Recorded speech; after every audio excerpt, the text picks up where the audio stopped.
It's been truly a challenging week as we've gone through the news reports, TV stations sharing the stories of the unfolding of an Orlando tragedy, one of the greatest tragedies in American history. As we face the news coming at us, it almost comes as a wind, a wave of bombardment across the soul and the spirit, as we face all of these kind of conversations that seem to be filled with the challenge that we have to deal with in our lives. Homophobia, religious intolerance, inability for one another to love and to accept, issues of self-acceptance. On goes the list as we've each traveled a roller coaster ride of emotions. It's been truly that where some of us have said, how do we respond? Do we retaliate with anger? Do we speak against religious intolerance? Do we hate? Do we get angry? Do we scream? Do we just get mad? Do we shut down in fear? Do we just remain numb and say nothing?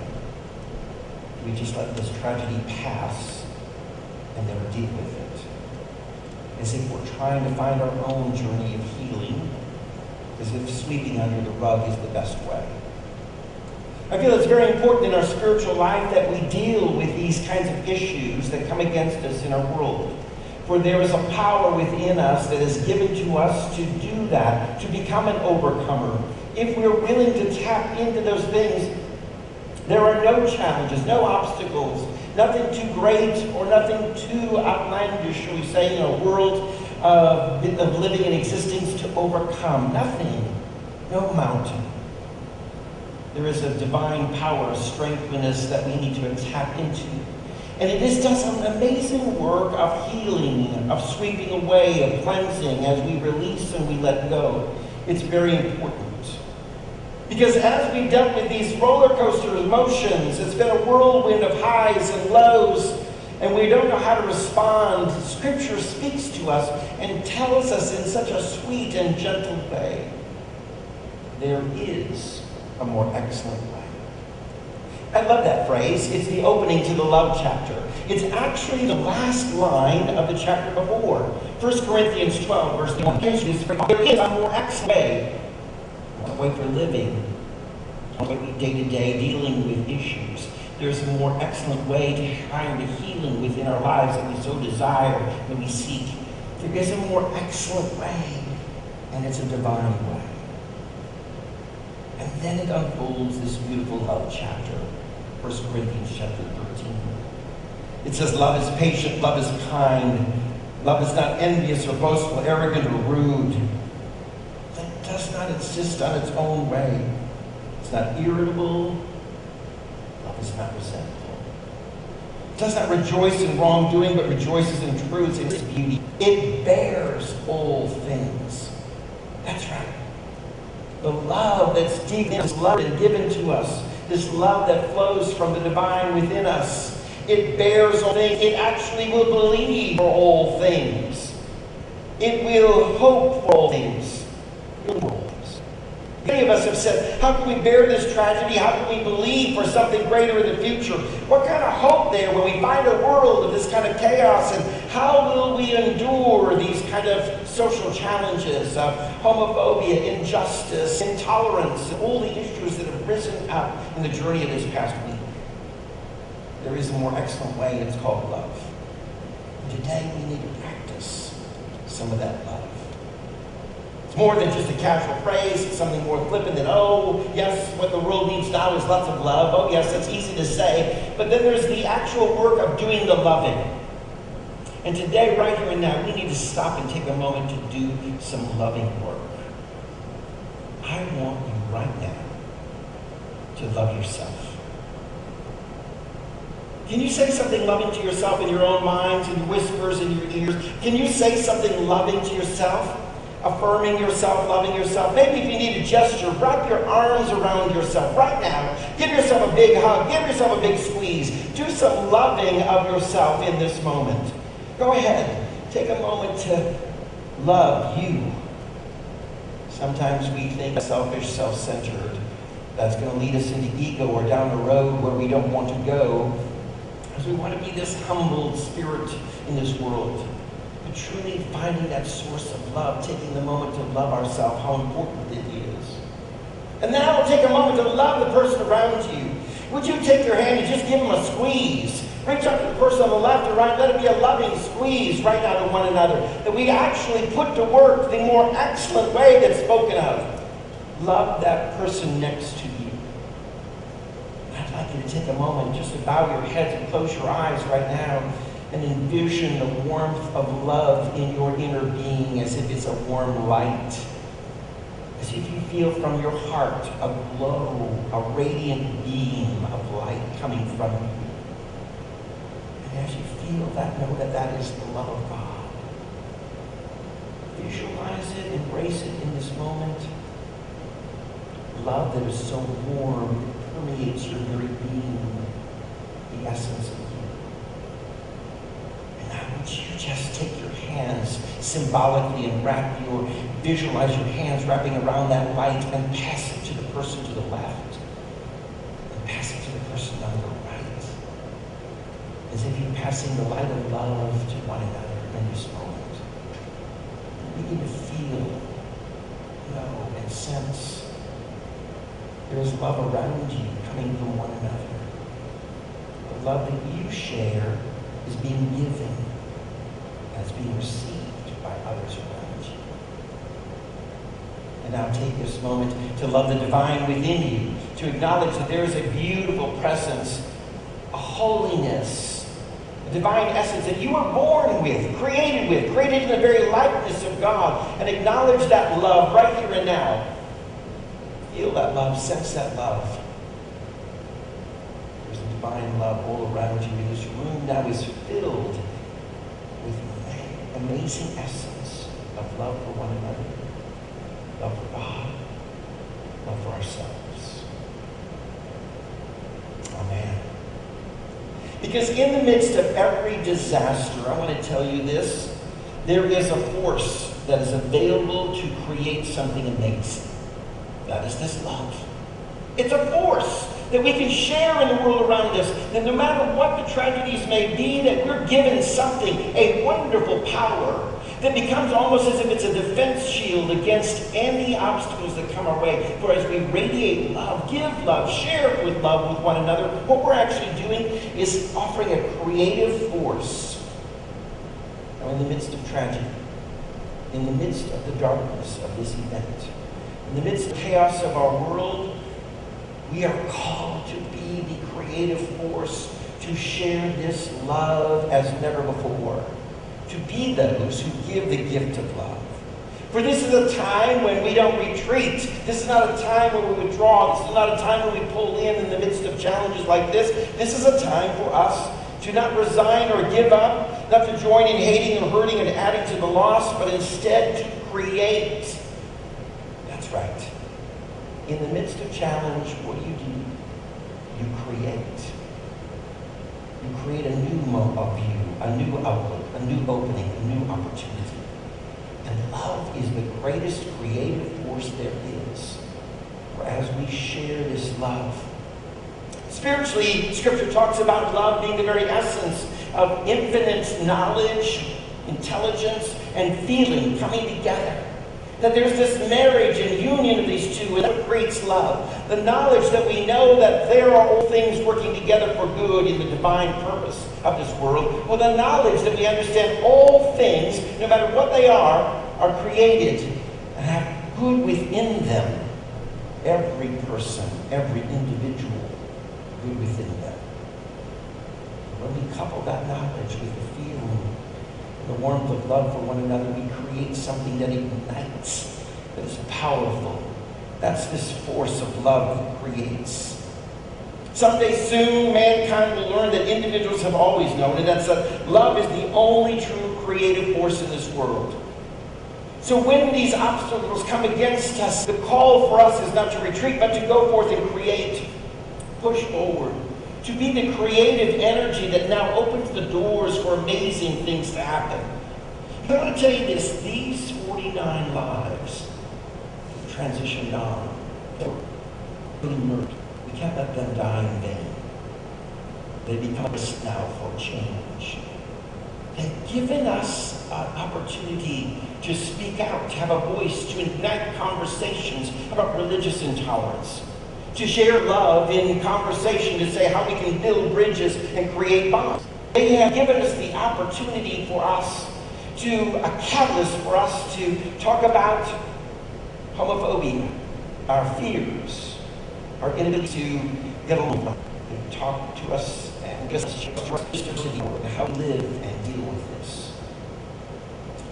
You've given us a catalyst to even deal with our own desire to raise hate in response to these kind of things. You see, these people allow us now to have an opportunity to change, to create change for good, to help others change their lives. In or withdrawn, now realize less broad shoulders to reach out and bear one another's burdens. To be there, that now with a strength to believe that in the midst of what is a great tragedy, there is good, there is light. It's only when we move away from that, we walk into the shadows, and we're finding ourselves in the darkness. When we move ourselves away from this powerful love, when we withdraw from the light, we are in the shadows. We are in the darkness. We do experience the evil. We see that evil rises as we move into those shadows. It calls us constantly be drawn to the light, constantly be drawn to the love, constantly be drawn to the power within us. That we remove all shadows and we illuminate the world with love. Here at City of Light, we've embraced that phrase that we are removing shadows and illuminating with love. That's our core purpose. As we go to the world, we want to remove those shadows where people dwell in places of fear and doubt and questioning, where they feel hopeless and they wonder, can we endure this? Can we go through this? Where's the hope for tomorrow? As we share the light of love, suddenly the more excellent way comes into play. People begin to understand that love is the only truly creative force. It is that more excellent way. Rather than being destructive in our spirit, we become creative. And a loving feeling with that knowledge of love is the only powerful good that we can express. Jesus, his words are our words. I love this because every scripture, we find ourselves there. It's meant to be that. Put yourself in every Bible story, every Bible reading. Find yourself there. Because the stories, they're not just ancient history. They're not just some past time. They're not just there to tell someone else. They're here to teach us our journey in our life. Which is a great example for us. We will remind all for us. Father, forgive. They know. Forgiveness, and we find that power in being that creative love is ignited through this willingness to forgive one another. And when we forgive, we find it really the gift that we give ourselves. Even more so than a gift we give to anyone else. I believe Jesus gave himself an amazing gift on that cross. Forgiveness. To say, Father, forgive them. Express that desire within his own heart for forgiveness for the world. This is what enabled resurrection power to be at work. Because when we're willing to forgive and release, we are set free. When we're willing to love with this kind of powerful love in a more excellent, we are liberated. We experience our own resurrections. And in this Orlando tragedy, there is a resurrection awaiting for each and every one of us. There is a resurrection of new hope, new life, new being, the power of love manifested as before. Oh, we see it happening.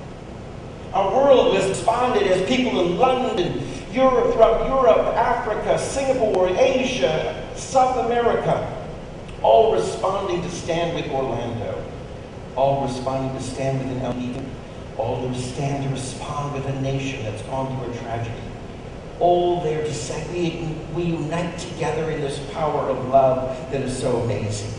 For this witness, what it does is it turns the light back on. That's right.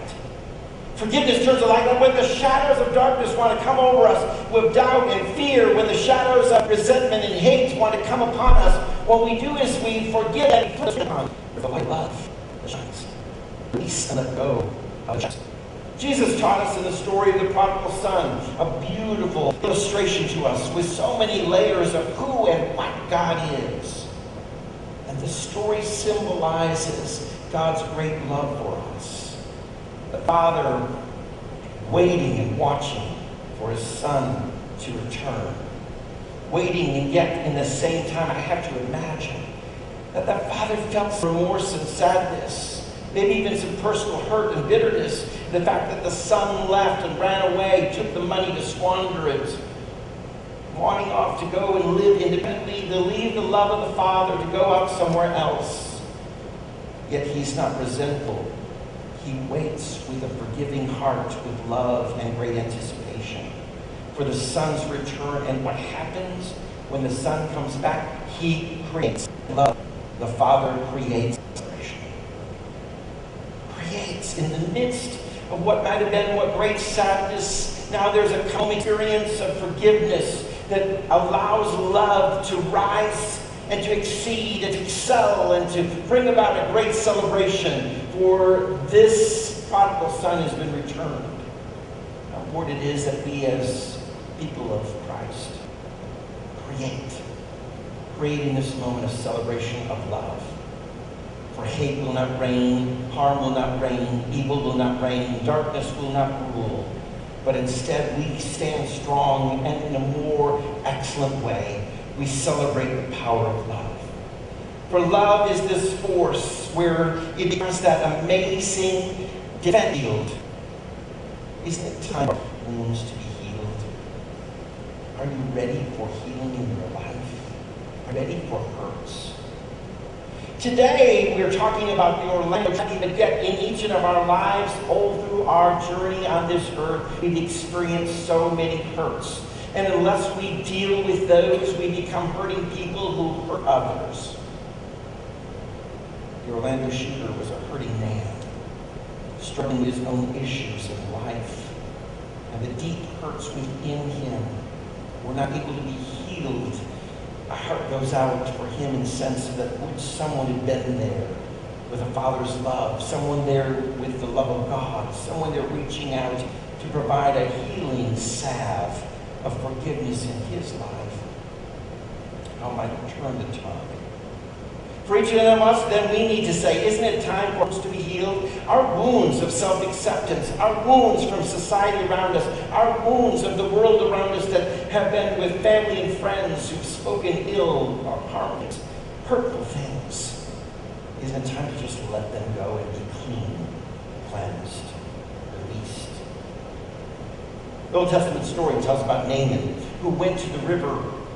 He was filled with a disease, wanted to be healed so badly. And in that time, in that realm, he thought in his arrogance that there would be a wonderful method of healing for him. But instead, he was invited to go to the dirty river and dip and dip and dip to receive his healing and cleansing.